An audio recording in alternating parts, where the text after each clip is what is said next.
Welcome to The Other Americans, where we're talking about intercultural relationships and the need for education around how we can be better for each other to grow. We are your hosts, Noor and Mr. C. This is The Other Americans, where our conversations are as diverse as our backgrounds. Join two globe-trotting expats as they discuss how living abroad reshapes the concept of being American, connecting cultures, challenging stereotypes, and celebrating differences one story at a time. We were just talking about intercultural relationships, and then we started talking about interracial relationships, and just this idea that it's happening more and more often. But intercultural exchange is pretty much what happens just naturally for expat communities. Yeah.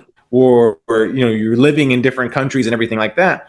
But then the further step is that as we live our lives, there is that challenge as we become a more diverse world in general, not just the United States, but everywhere. You have more people entering into what's new territory for a lot of folks, which is we come from different cultures, but we're going to take a crack at having a relationship together. Or there are people who, I don't know, find the person who they want to live their life with to be not from the culture that they were born into. And as well as dynamic interracial couples and how do you work that out? And I think that we can even get into off this is how I feel that what's actually truly American is stealing, picking, and co-creating constantly what from other cultures you experience. What I think is actually just a very, very American thing to do. But yeah, I think the image of the American has changed so much over the years. People typically, think that it's white, blue eyes, blonde hair, but truly it's so ambiguous now. I think you mentioned 1 in 5 couples are interracial. And, when I was growing up, I didn't meet a lot of mixed kids like me. Everyone was, so in my family, we say, we're hybrids, and then everyone who is, married to their same culture, same race they're purebreds. So I didn't meet a lot of hybrids growing up, and I actually am curious. So, is your mom half black, half white too? So my mom is mixed. So my mom, her mother was Creole, right, and her father was actually white and Native American, right? Oh, wow. Yeah. And but at the time, 50s, her dad was like, no, I can't do this. And so he was scared of getting into a relationship with a black woman at the time. And so she was raised by her mom in Louisiana at the time, in a Creole family and stuff. Yeah. So my mom, if you saw my mom, a lot of people think my mom is white. She's been people sometimes think she's like Latina and everything else. But yeah, so, yeah, man. And so she went to the Holy Ghost Catholic Negro School when she was little. Holy Ghost Catholic Negro School, which was that was the school she went to in Louisiana. That's a mouthful. Say 3 times fast. I couldn't. Wow. Everything. Okay. So for sure, yeah. Was your dad also mixed as well? Yeah, my dad was half black, half German. So my grandfather was African American, was in the military, and he met my grandmother in Germany. Yeah. But when my Oma, that's how you say grandma in German, we call them Oma and Opa. She was funny because if you saw her, she's like a blonde, blue-eyed lady, but she learned to speak English around Southern black people. Right. So when she spoke English, it's kind of like if you can imagine a little bit of a German accent and a little bit of a black Southern accent mixing together. That's how she would speak. So hard to imagine. I think that's hilarious. Yeah. So my Oma, even though she was German, she would refer to like white boys. They got these white boys over there, and everything else. And it was so interesting. Like now that I think back about it. It's funny, but growing up, you're just like, yeah, of course. But then you think about the context as you get older. But yeah, man. So that was it. Both my parents were mixed. Sometimes I get mad because I'm like, I had the potential to be trilingual at such a young age. I had the potential to learn Tagalog, and then I had the potential to learn Urdu, and then obviously I learned English. But what happened was, because my grandparents, my father's parents, so they're both Pakistani, they lived with us for like the first 12 years of my life. And we ended up teaching them English instead of them teaching us Urdu. Yeah. So, and then my parents, they don't know each other's mother tongue, so they just spoke in English, and it was just an English household. But crazily enough, my mom knows a lot of Urdu. She can like hold a pretty good conversation. Oh, wow. Cool. Yeah. But my dad never. No. I think there was also a pressure. Lyra, my wife is Filipino American, but she talked about her parents, I guess when they came over, they were told by the school, because her older sisters came straight from, the Philippines. Yeah. They were told by the school when they got to the States, only speak English around your kids. Oh, because it'll make it easier for them to learn English in school. So they only spoke English to their kids. And so Lyra, never learned to speak Visayan, which is with the dialect they would mostly speak in the house and everything else. But Lyra can understand some of it, but she can't speak it and everything else. But Oh, it's so sad. But the research says that, children can handle it. Children can handle a multilingual household, and they actually thrive. You're supposed to learn at a young age. I think the United States is probably so behind because all the other countries, they start at like kindergarten learning English. And most countries know English and their mother tongue. So America, you got to step up. I think it has a lot to do with America's. There's a history behind this. So at one point in time in the United States, there were, I guess, in New York City in the 1880s, 1890s, there were over 100 different newspapers, all different languages. Yeah. Because there were so many immigrants. So there was Polish newspaper, Russian newspaper, and everything else. Yeah. And then there came this idea, how do you make a country full of immigrants actually a country? Right. And there was this huge move to English. Make people like, let's communicate in a common language. And so there was this push, and it became, because in America, we're one of those few countries also that if you're born here, you're an American citizen. Yeah. So a lot of people don't actually realize how strange that was. So in one way that we're behind, there's another way that America had a huge advance, was that didn't matter who you were. If you were born here, you are literally American. And so, so I think that there also, when immigrants came over, there was this idea that you could acculturate, you could come in here and remember, America has a weird vibe, because literally everyone who comes to America, I mean, it's a country made up of people who said, well, screw that place. Yeah. It's a country full of people who said, forget my history, forget where I came from. Throw the tea in the harbor. That's right. It's this idea of, I mean, it doesn't matter if you're white, brown, whatever color you are, you come to the States because you think that you can make it, rightly or wrongly, you think that you can break out of whatever boundaries were holding you back in the last place you were at. Right. So there is also an attitude that I'm going forward, right? And I'm fully committing to this place. The American dream. Yeah. Whether it's real or not, it's a driving force that we pretend to have, right? But I don't know about you, but I grew up with, like, I didn't see it obviously, but my parents definitely had struggles with getting married and just being with each other, because there was that interracial gap. Both sides were honestly as equally racist to each other, equally, biased. No one was innocent. Everyone was kind of guilty in their own way. But it was cool because my parents kind of opened up the floodgates to multicultural marriages in our family. And now all of the women, well, mostly the women in my dad's side, they get married outside of the Desi culture. So I have a cousin, she's Pakistani, and she married a Macedonian guy. I have another cousin who married a Cambodian guy. I have another cousin who married a half black, half white guy. Like, the list goes on and on now. And it's really, really cool because now my cousins don't look anything like me. but they're exactly like me. Sure. And it's so fun because I'm like, oh, you're just me in a different font. Like, this is so cool. For sure. For sure. For sure. Yeah. Yeah. I think more and more of that will happen. And I didn't realize, I think the advantage that I had was that, and as I mentioned before, my family was mixed for a long time, right? So I'm like generations, like the mixed kids already had practice by the time they had me, and then therefore my kids already have like the practice coming from myself. So, but I do think that there is because my family, it's weird. My family just asks, well, what's the person someone's dating someone new, and they might say they're this, they're that, and there's no, okay.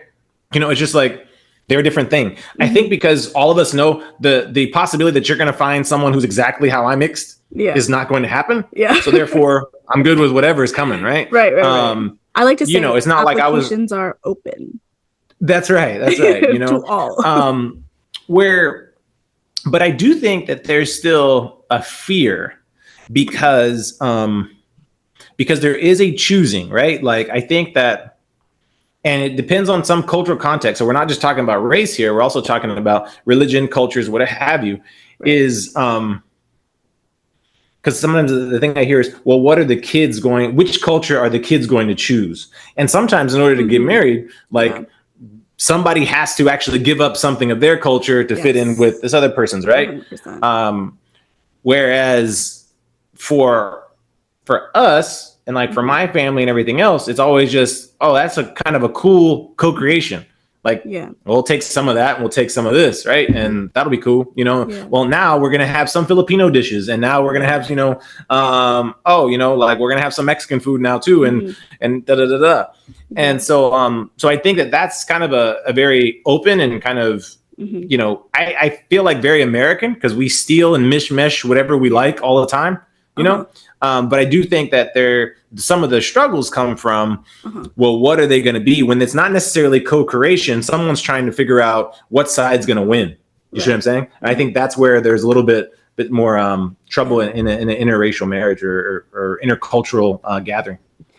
And I definitely agree, because there are some cultures that are more demanding, I would say, where there are more rules, there are more traditions that the other person would have to adhere to in order to assimilate into that family. So I saw it with my mom's, what happened with my mom, because my dad was Muslim, because he's Pakistani, there are a lot of gender roles, there are a lot of traditions that happen in that culture. Not to say that Filipino culture doesn't have it, but in order to just be with my dad, my mom converted to Islam.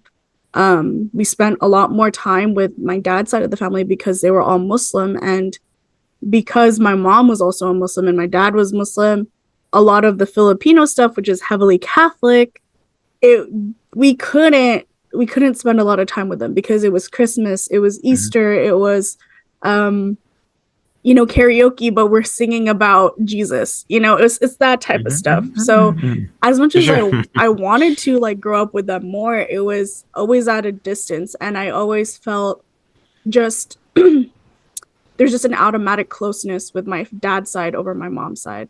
But now that I've gotten older, it's definitely changed, because I think the responsibility of who I am as a person, and if I adhere to Islamic law, is more dependent on me as an individual. So my parents have definitely let go of that fear of, losing us to the other side.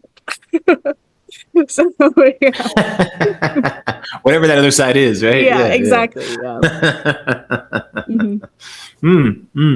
Yeah. I think, I know I've talked to people before who, talking to young people who are dating and stuff like that, in Saudi Arabia and whatever. And there is this quite often when, I've talked to a young man who really was, involved and sort of in love with this Muslim girl. Yeah. Right.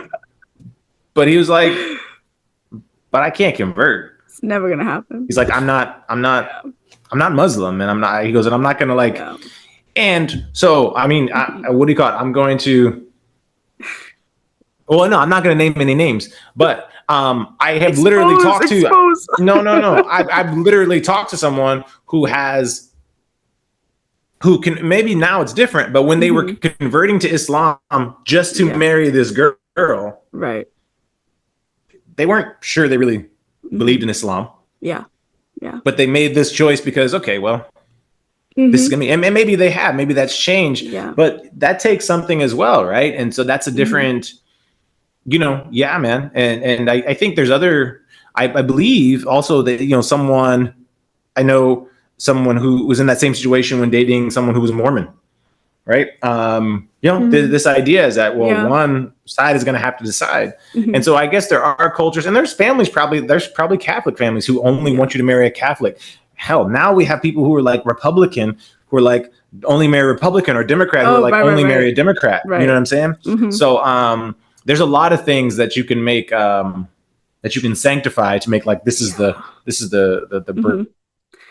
breaking point. So it's interesting. That takes me back, dude. Like in high school, you would never think that these couples would emerge, but they do. And it's crazy because we've mentioned this before, but it's a small community. It's like 600 students between the ages of 14 and like 18. And your graduating class is usually like about 100-ish students. And you get close to the most random people. It's a very small town vibes.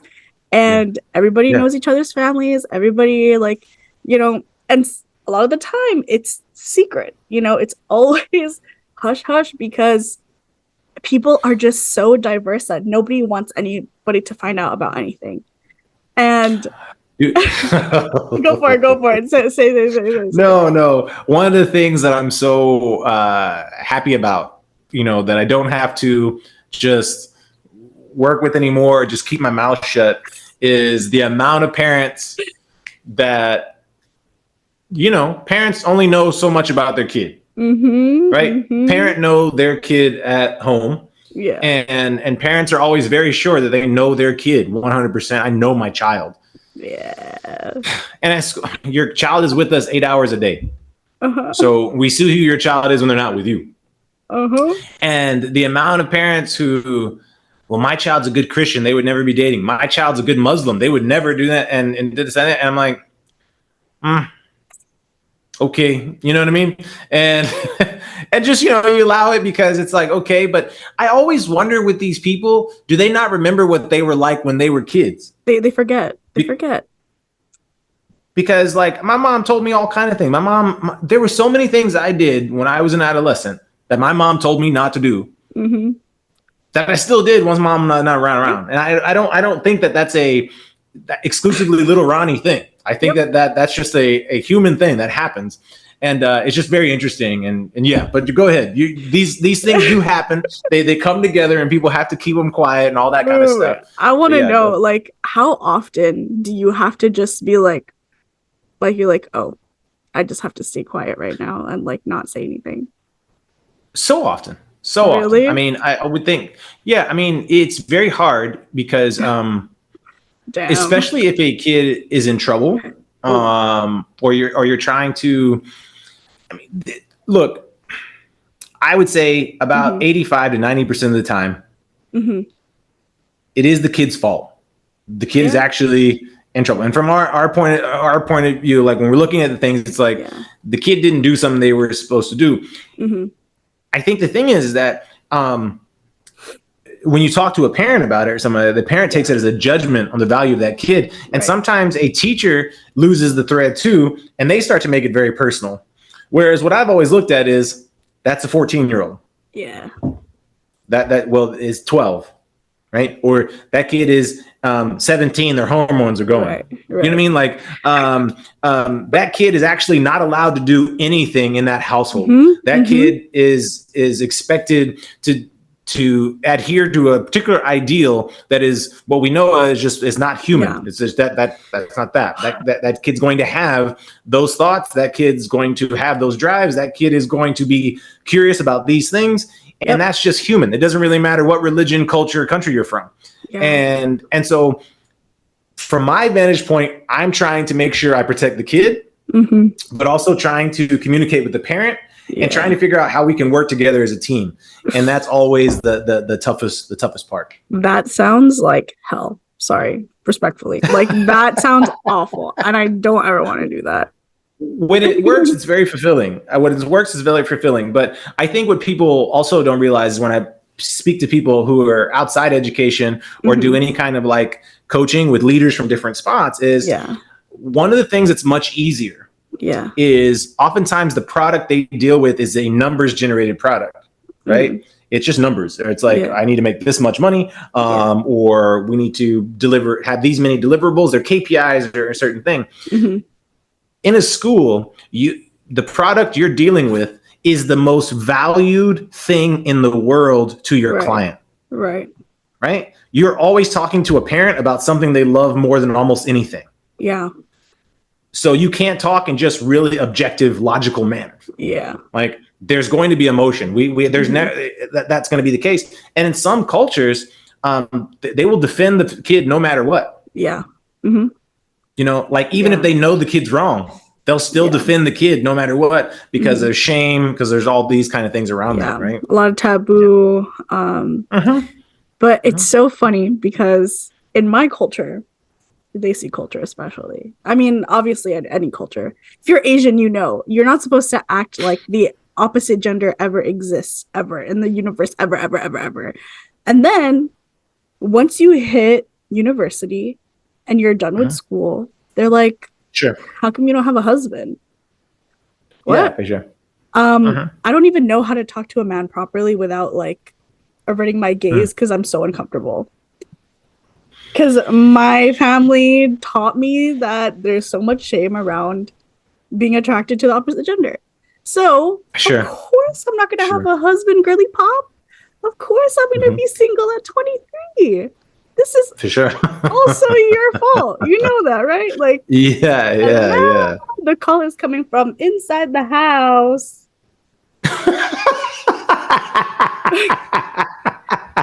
I'm just like, what did you expect? And then my grandma, oh God bless my grandma, but she'll call me and she'll be like, Noor, I want to sing Shadi songs. How come I can't sing Shadi songs? And Shadi's a wedding song, you know, like a wedding. Oh. And I'm like, you can sing the songs, but there's not gonna be a Shadi. Like, go ahead, sing the songs, but like, and she's crying. She's crying every single time. I'm like, okay, if you're crying, imagine how I feel.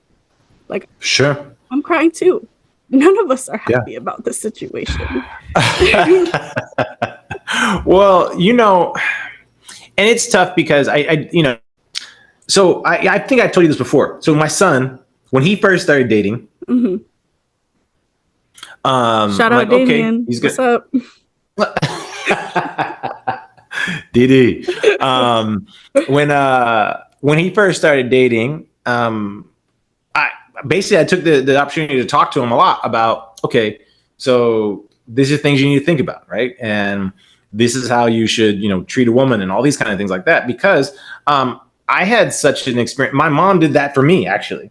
So my mom had bad experience with my father, and it was very important to her that I be a good man as well, right? So she actually my mom talked to me a lot about trying to treat a woman correctly, or at least avoid doing the things that my father did and the way my father acted. Right. And then I got this, my own little recipe I was like, I really like music, right? Okay. So I really like music. And I was like, if I listened to women singers and just really remembered all the stuff that they had their ballads about and avoided doing whatever those men were doing, I would probably be a better man. So that was actually one of the things that I did with Damien. We would sit there. I said, look, you can learn a lot from listening to music, because actually across cultures, if you get translations of lyrics across cultures, when women are sad and they're acting about men, it's the same stuff. Yep. It's the same stuff, right? Not listening, not being loyal, taking them for granted, not paying affection, these kind of things like that, right? So, dude, just do the opposite of that. So that's how we started to talk about, being men, and we learned from art, literature, and everything else. Layla, fast forward to Layla, my daughter. Shout out Layla. She wants to date. she wants to date. I'm like, you know, and I had to think to myself, why am I acting this way? Like, you know, and because look, it's not fair to her if I act that way. But what I realized is I wasn't worried about her decision making because Layla's sharp. Layla's Right. turned on. My daughter is smart and everything. She won't make a dumb. I didn't feel like she'd make a dumb mistake. We've had that open conversation. What I was scared about was I don't think many boys are actually talked to about how to actually treat women. Right? Yeah. Not that there's a problem with just men in general, but I think when you think about girls seem to be taken in by their moms and talked to about a whole bunch of things. Boys are kind of left to their own devices a little bit. Yep. Right?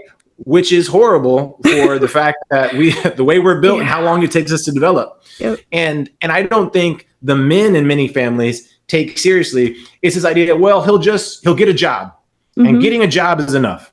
Yep. That's what he has to do.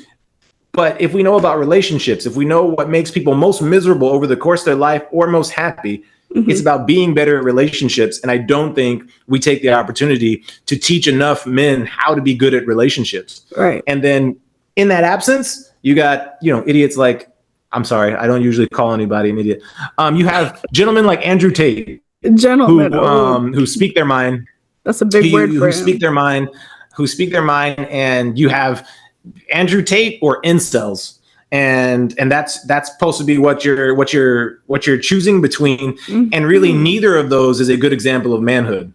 When you don't have an example of good, you're going to incel or you're going to Andrew Tate, and that's what I think we don't have enough of, really. I'm sorry, I got on my soapbox there, but that's how I feel about that. I have no notes. Go off, like. Truth, like honestly, I agree. It's kind of sad though, because I mean, altogether, I don't even think that a lot of moms talk to their girls about a lot of marriage either, and how to even communicate. I mean, at least where I come from, it's I know that some families are different, but it's so hush hush. And like you said, there's like this automatic expectation that like, oh, girls are smart and they're sharp and they know what they're doing. But like, honestly, they don't. Like, I kind of wish there was, more guidance in terms of like, just like level-headed advice, because usually what happens is, especially for eldest daughters in Asian communities, it's like the mom will kind of use their first daughter as a therapist or someone to project their pain onto because they don't have anyone else to talk to. And, it's really hard to unlearn a lot of the pain that you witness in your parents' marriage at that point. Because then you're kind of like this silent third party that actually knows all of their business, but you can't say anything about it. And I saw it happen to my sister, and I wish that there was things that I could change, but I don't know, like it's kind of this expectation for us to just kind of like learn as we see men kind of parade around the world and how we navigate around them. But now I also feel like there's this intense culture shift where women are becoming more of breadwinners and they're becoming more dominant in the career field. So now men have to step up a little bit, because if their role before was just to be sole provider, women can do that too now. Women can do that and be emotionally supportive, and they can support their families without a man. So then at that point, it's like, what will a man bring into my life at this point? What kind of substance and value, And I think that a lot of men really struggle to find that, especially at an earlier age when they're trying to develop themselves. Yeah. And I want to give a caveat because we mentioned earlier. So I did actually talk to Layla quite a bit. We read a book called Women in Power. Women and Power when she was in middle school. And then we read some books together about also like adolescent female psychology, all these kind of things like that. Right. So we also did those kind of things, so that when I say Layla was pretty sharp, what I meant by that also is I had communicated, we had communicated, and we tried to model, like, she shouldn't take shit.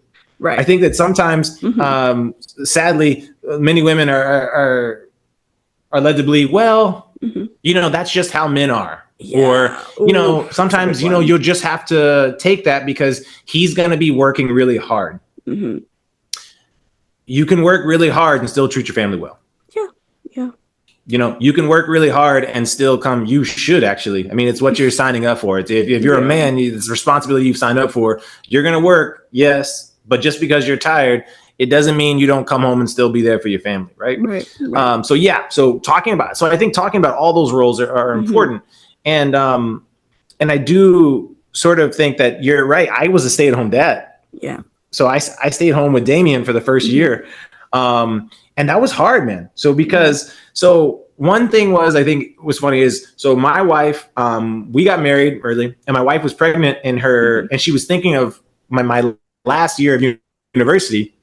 I won't go to university. And I was like, what do you mean? What are you talking about? And I was already working at the time. Right. And she was like, no, well, I want to stay home with Damien or whatever. And I'm like, no, because, and then she's like, yeah. And I heard that, and she had also gotten some like feedback from one of her professors saying that it could be really difficult to come back. Like if she stayed home, right, it would be difficult to come back. And so she was weighing that. And I was 22, right? And so I'm thinking, how hard could it be? It's just a baby. I mean, so I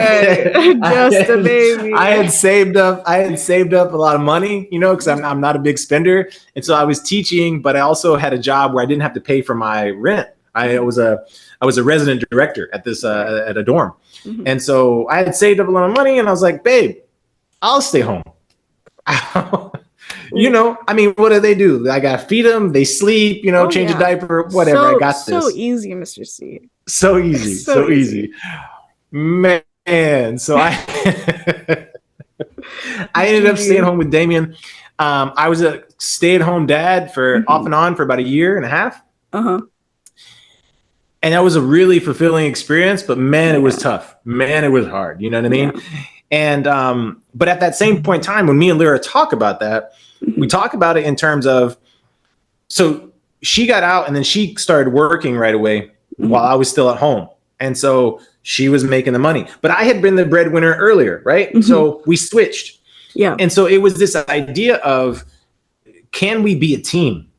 Like the idea that if it's all about breadwinning, if it's all about the money, then that's a trouble. But if you see each other as, how do we ebb and flow between the support we give each other until we get to where we're going, and see each other as truly a team, a unit that works together and fills in where we have to fill in. All right, I'm not making as much money right now, but maybe I could take up some of the child rearing. Maybe I could do a little bit of room around the house when you're doing some of this. I think those are the important things that you have to have in a healthy relationship. And I think that when we're so tied to this being what a man does and this being what a woman does, and those things can't, and I understand we have to have it, every society seems to have some idea what gender roles are, right? That it makes sense. But I think it's more about when a couple has to agree, okay, so what are you going to be doing and what am I going to be doing together? Couples have to have those conversations, and I think they don't. I'm a huge advocate for premarital counseling. Like personally, I think that like there needs to be a third objective party, especially in the Muslim community, when people get married kind of fast. And it's, it's always from a distance, like I understand, all these Islamic rules of, free mixing between genders, and there are a lot of like boundaries there. But sometimes I really get scared because I'm like, a lot of these people don't really know who they're marrying sometimes. I'm one of the last people in my friend groups to get married, right? Never really been in a relationship ever. It's just never happened, it's okay. But like, I'm a witness to a lot of things, hear a lot of stories. And sometimes I'm grateful that nothing has ever happened. Oh man.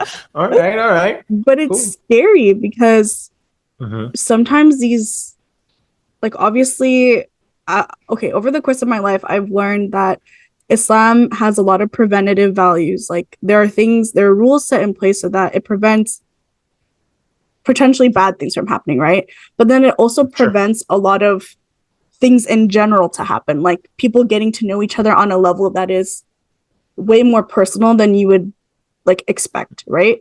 And or you would hope, especially in relationships before you get married. And you know, growing up, you hear stories about, you know, my grandparents. My grandma didn't meet my grandfather until their wedding day and they got married. And that's changed a lot.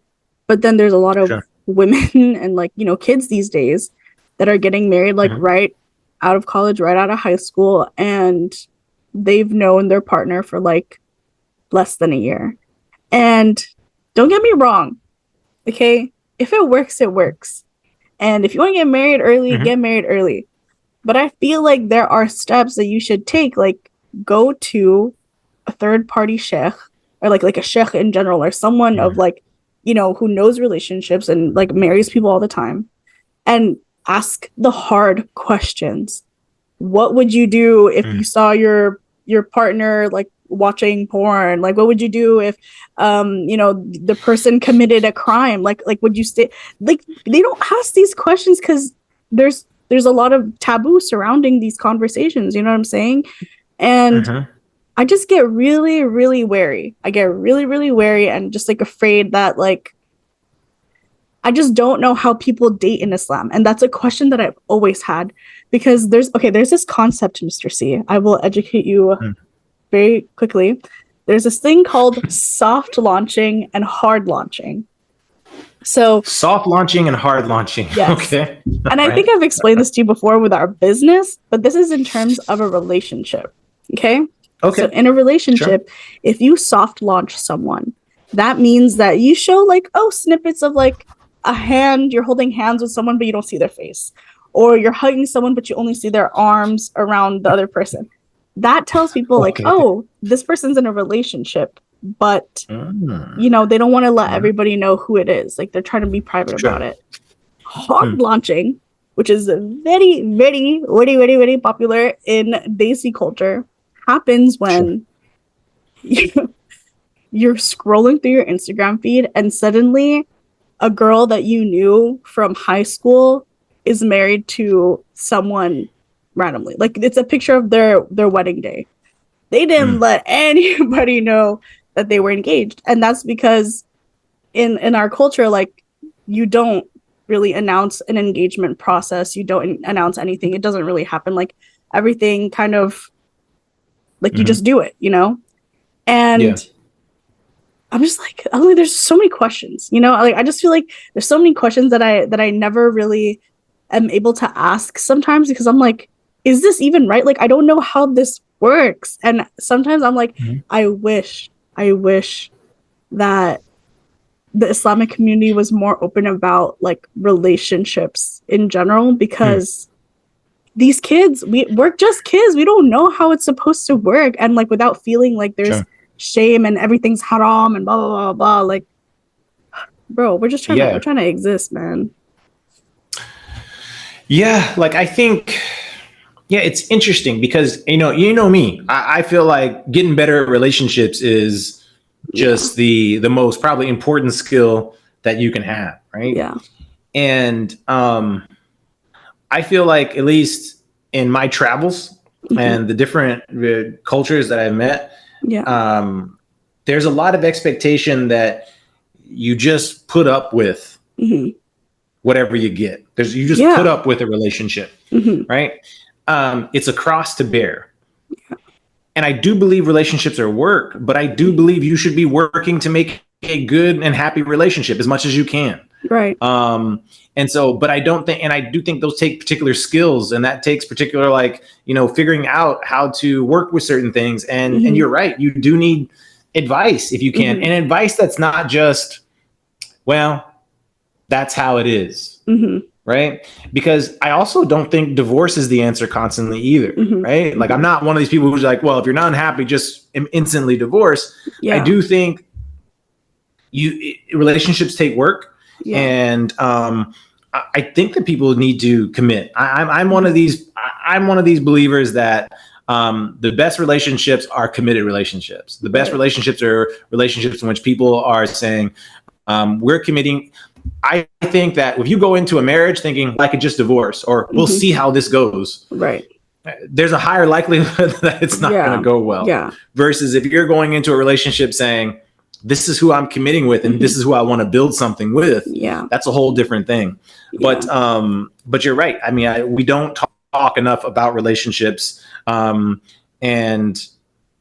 I don't know, we don't want to talk about it in school. And parents sometimes don't, because not everybody, even a parent, even an adult, sometimes no one's ever talked to them about that, or they haven't studied that themselves. Yeah. And so it's kind of who talks to them about it, who gets that, Yeah. And going back to the school thing, because it's like when you grow up in these expat communities, these are two-parent households. These are two-parent households that, these parents are together. But oftentimes what happens is like, and I see this happens with a lot of my peers, where their parents will stay together in their community, and they'll stay there because, they want to pay for their children's tuition. And then after these kids finish college, they'll tell their kids that they're divorcing. And it's like, I was so shocked to learn all of this. It was really, really heartbreaking because it really destroys a family. Their whole world flips upside down because then there's this burden like, oh, my parents are together and unhappy because of me. Because of me, they're in this loveless relationship and it's just about the money. It's just about me becoming successful in my education and my career. And like, I can't even imagine the psychological turmoil that those kids go through because it probably hurts so bad. Yeah, I've seen some research that apparently if your parents divorced when you're younger, it's actually less detrimental to you and your future relationships than if your parents divorce when you're older. And I think some of it probably has to do with what you're talking about. Mm-hmm. And maybe it's just also the realization you sat there and watched an unhappy relationship. Yeah. You sat there looking at, I have a friend who, very Catholic. So his family, they don't, no divorce. They didn't believe in any divorce. Right. But I remember him telling me at one point, he was like, yeah, I don't know. I don't know if my parents ever loved each other. Mm-hmm. And for him, that was really messed up, right? In this way, is it that, well, they didn't seem to enjoy each other's company that entire time. And I think that we underestimate what that impact looks like as well, and how it affects someone. But yeah, and 100%, I do understand that people are like, and at that same time, I do understand when it comes to a certain time in a child's life that they might decide, well, what's actually best for the kid right now, because I do understand as a parent where they might be saying, hey, this kid is in 9th grade and we're overseas, but right now the kid's doing really well in school. Financially, we're very stable. We'll be able to pay for the kid's college.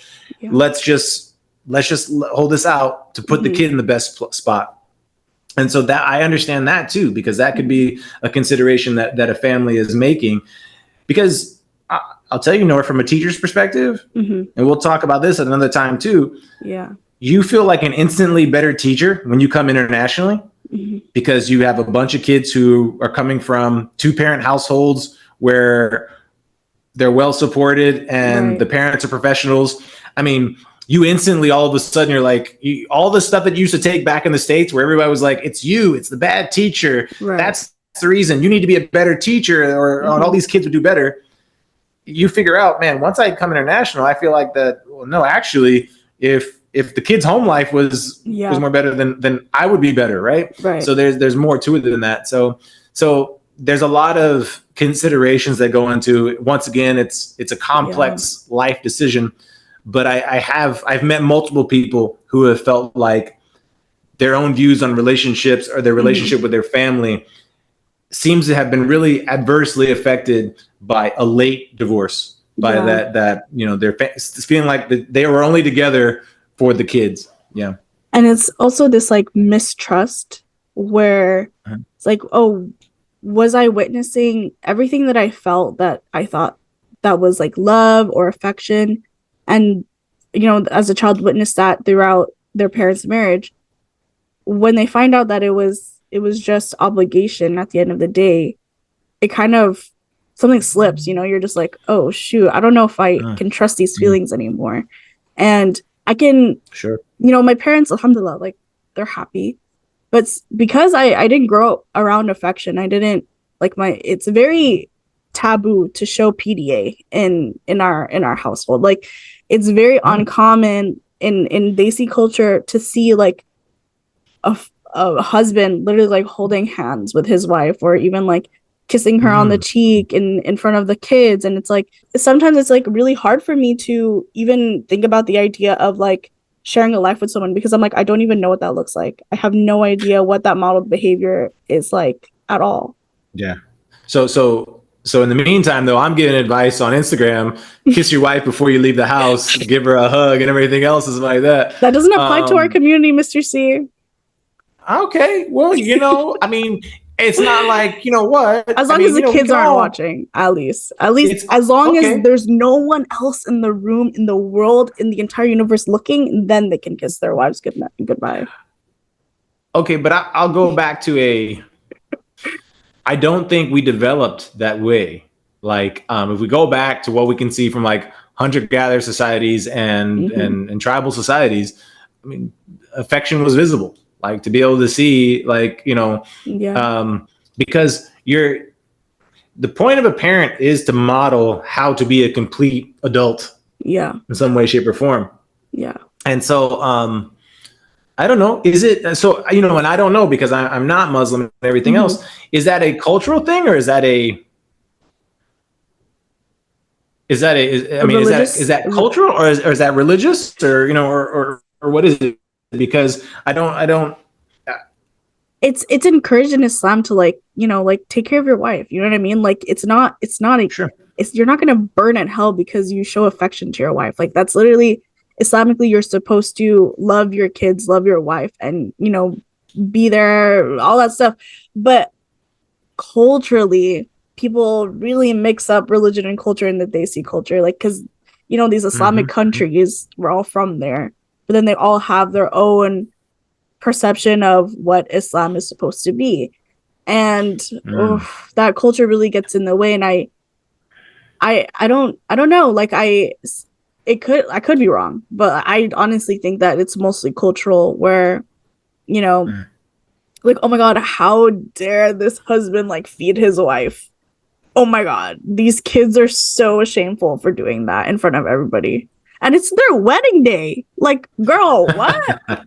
Like, he's feeding his wife cake because they're in love and they're getting married. And I hear like aunties say this. I'm like, what do you want him to like punch her in the face on their wedding day? Is that what you want? Like, just the complete opposite? Well, yeah, I think it's interesting, because what I've seen and heard is there's a lot of also people in a particular culture knowing that they were not happy with this particular practice, and even though they weren't happy with it, reinforcing it on a younger generation, instead of the idea of, well, we can do something different. Yeah. And what I've realized is that notion that I don't have to keep doing that thing if I don't like doing that thing is actually very American. Yeah. It's a very American thing 100%. To be like, yeah, if it's not working for you, you should stop doing it. Yeah. You know what I mean? And so, and I think that's probably the challenge with any kind of any immigrant kid or anybody who's coming into the United States, trying to be raised in a culture where the attitude in the United States is to constantly recreate, co-create, and change stuff up. The only American philosophy, there's only one philosophy that America has created, and that's called pragmatism. And pragmatism is just, well, what works? It's a constant reassessment of what works, experiment. Yeah. If it works, try it, do it again. So I think that that's ingrained in American culture, and that probably comes up and butts against static traditions quite a bit. Dude, right? So we're seeing more of a loss of culture and tradition now more than ever, where because the newer generations are letting a lot of stuff go because it doesn't make sense, it hurts people's feelings, it's not inclusive, it doesn't make space for the people that you actually care about, and there's so many like unnecessary rules attached to it. I see it in my own family. A lot of my cousins are letting go of these like weird traditions where you have to dress up for each party that we go, that we have.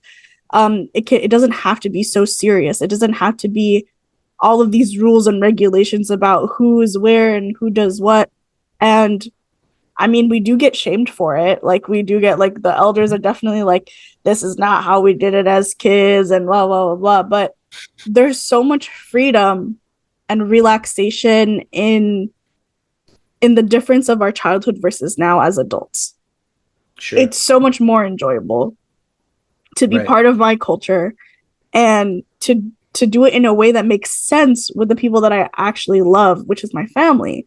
And they agree, you know what I mean? Like we're all on the same page where it's like, we saw how toxic some of these traditions can be to our elders and how it affected them emotionally over time.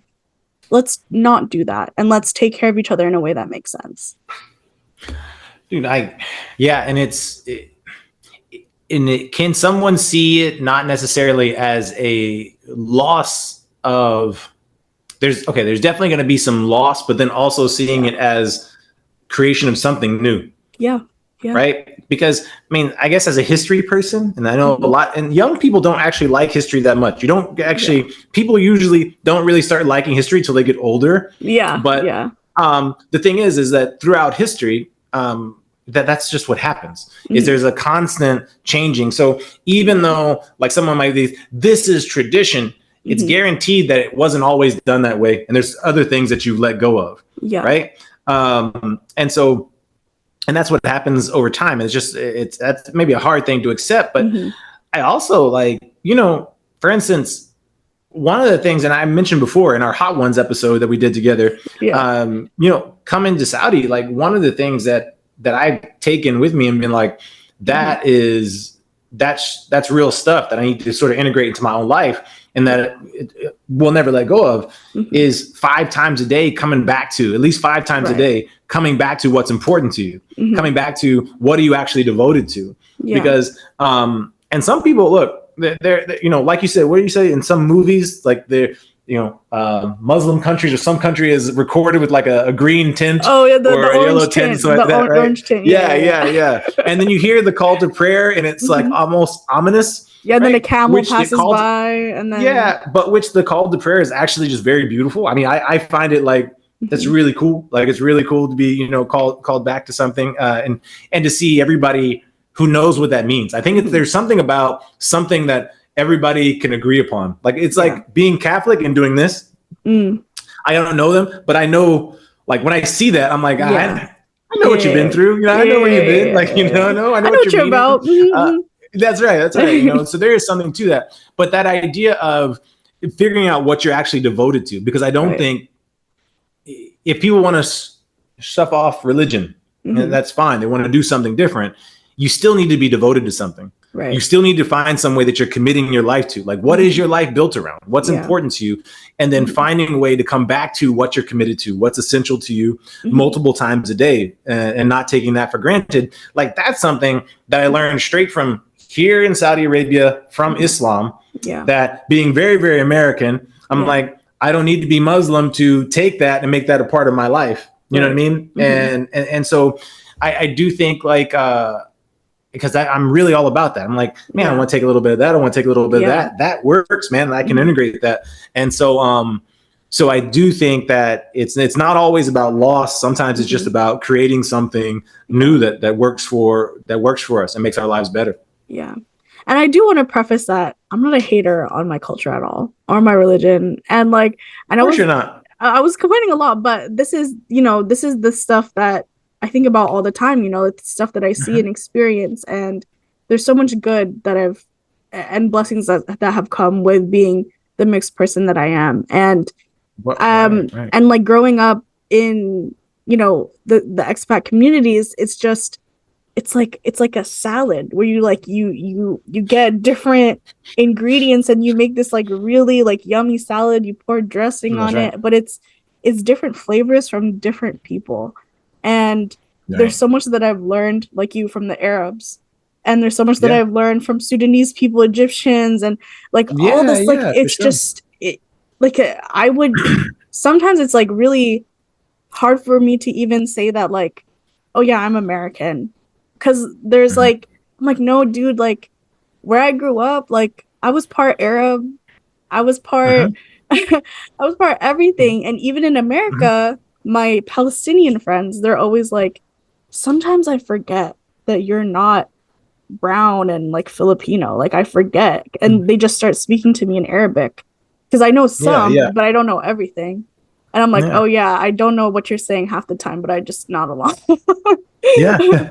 Well, yeah, man. I think at the base, I mean, I'm one of those people who I don't ever think we should have a one world culture. You know, there's these people who are like, well, we should just have one culture for everybody. I don't think that. I Yeah. think that there's a way to have a diversity of cultures, Mm-hmm. and we should. I think it adds richness to Yeah. life.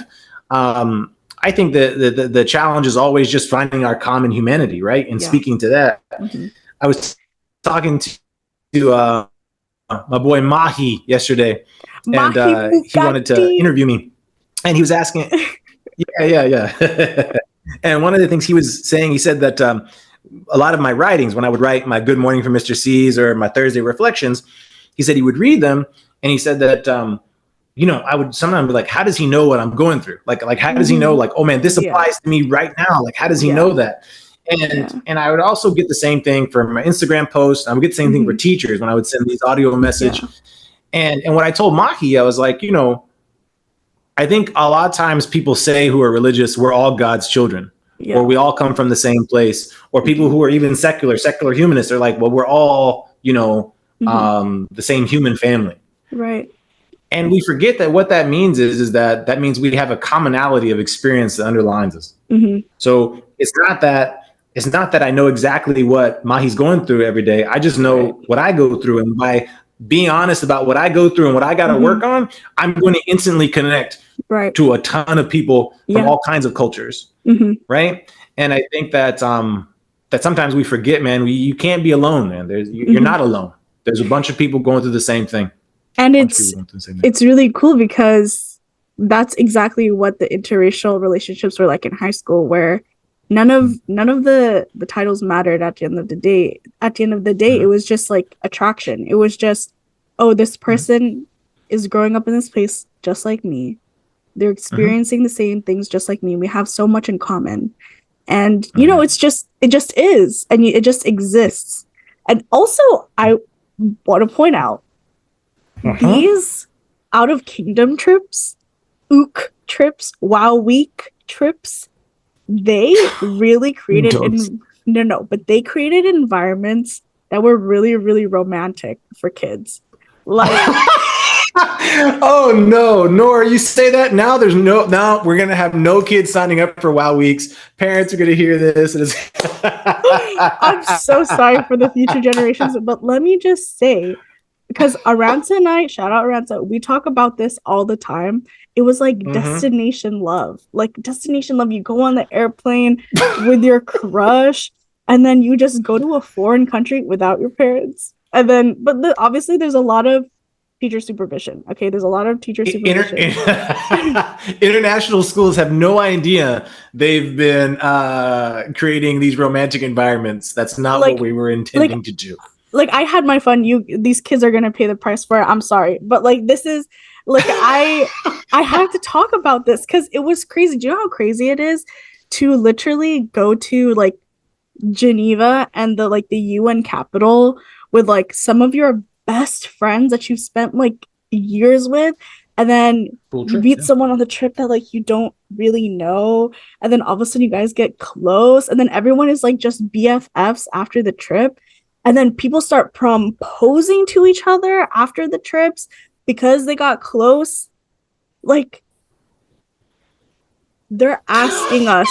They're No way. literally these schools are literally begging us to start dating each other. Like, it happens. I just want to say, I gotta say, for my international school heads of school and administrations and teachers, no, I know they're not begging that. That is never part of our Wow Week trip discussions.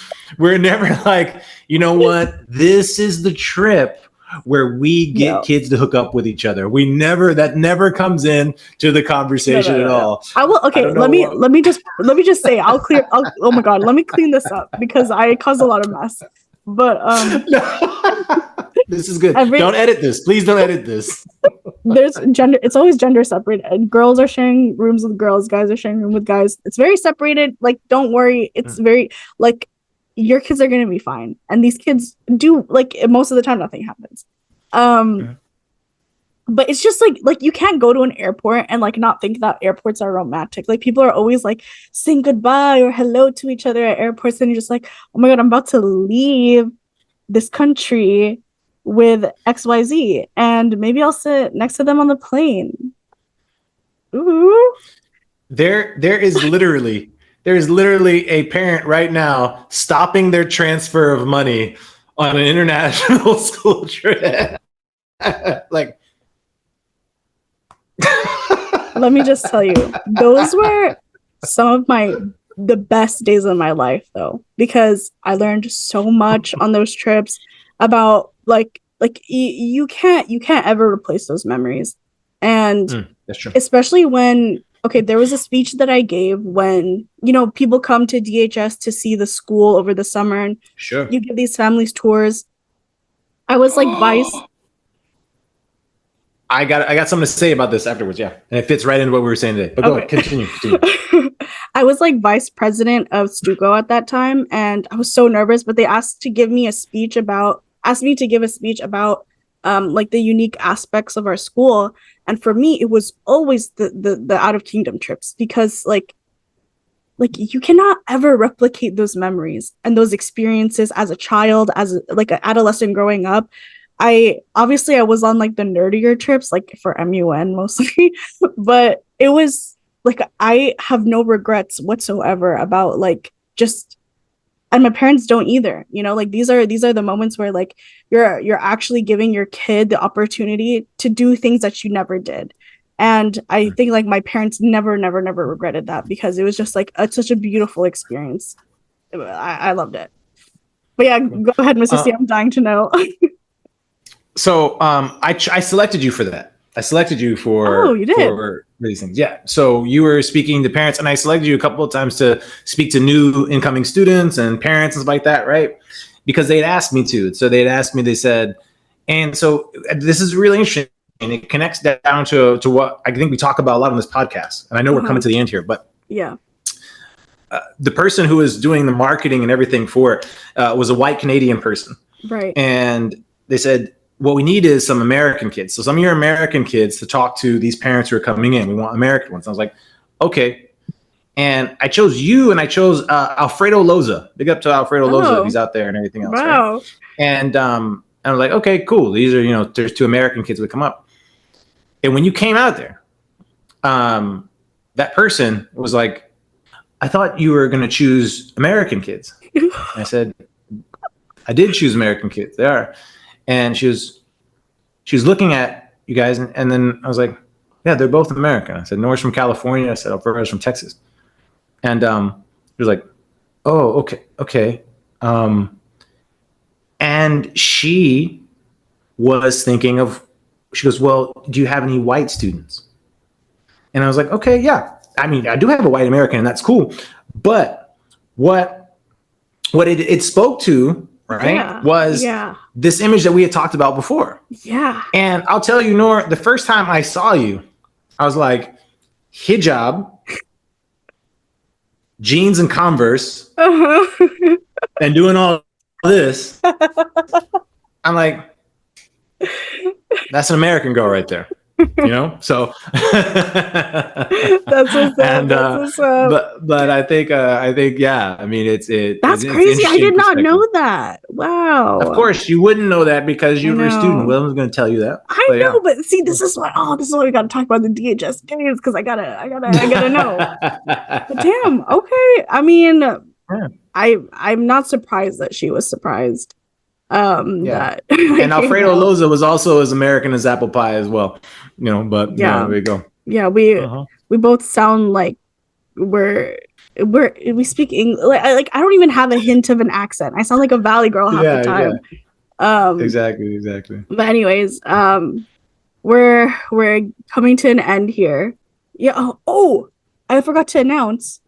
We have a viewer who said the word banana in our comments, and I'm sending her a $20 gift card to Target. Oh, awesome. Okay. So yeah, if you listen to the end, let us know. Banana. I can't promise that I'll be doing this again though. All right. Thank you for joining us today. We hope to see you guys again. If you guys want us to talk about something that you want us to talk about, send us a message. Our DMs are Please always send open. us messages, questions. We love Q&A, any of that stuff. Thank you so much. Like, subscribe, share this with somebody else.